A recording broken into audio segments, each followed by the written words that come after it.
அதே பாஜக தலைமையிலான என்டிஏ கூட்டணியில் இருக்கக்கூடிய பெரிய கட்சியான அதிமுக இன்னைக்கு கிட்டத்தட்ட 2 பிளவுபட்டிருக்கு. பிளவுபட்ட ஒரு குரூப் உங்களுக்கு ஆதரவு தெரிவிச்சிருக்கிறாங்க. அடுத்து நடந்த இன்சிடென்ட் தான் மிகப்பெரிய ஒரு ட்விஸ்ட்.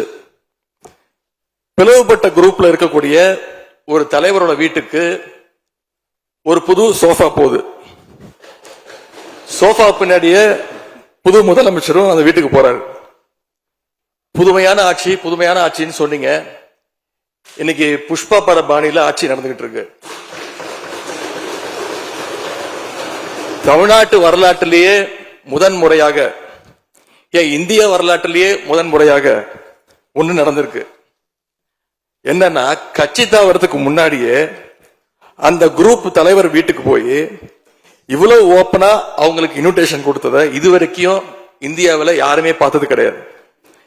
இதை பார்த்துட்டு மக்கள் இன்னைக்கு என்ன தெரியுமா கேட்கிறாங்க? சேஞ்சுன்னு சொன்னீங்களே, இந்த சேஞ்சுக்கு பின்னாடி மிகப்பெரிய எக்ஸ்சேஞ்ச் இருக்கோ அப்படின்னு மக்கள் சந்தேகப்படுறாங்க. இப்படிப்பட்ட ரொம்ப புதுமையான வித்தியாசமான செயல்பாடுகளால நம்பிக்கை வாக்கெடுப்பு கோரும் முன்பாகவே இந்த ஆட்சி அவங்களுக்கு வாக்களிச்ச மக்களுடைய நம்பிக்கையை இழந்துருச்சு.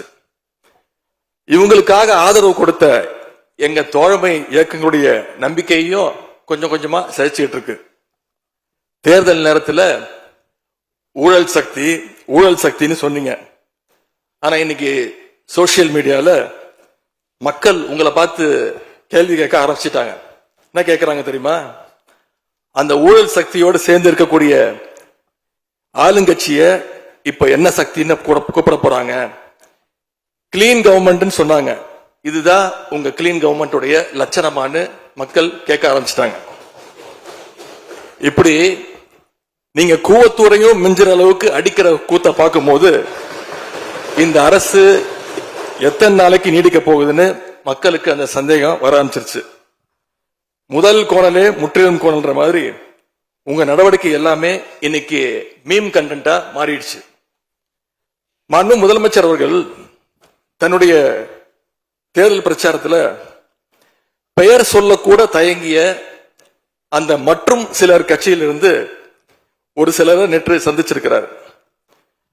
அந்த மற்றும் சிலரில் இருந்து ஒரு சிலர் அமைச்சராக வருவதற்காகவும் வாய்ப்புகள் இருப்பதா செய்திகள் வருது. அந்த வருங்கால மற்றும் சிலர் மாண்புகளுக்கு எங்களுடைய அட்வான்ஸ் வாழ்த்துக்கள்.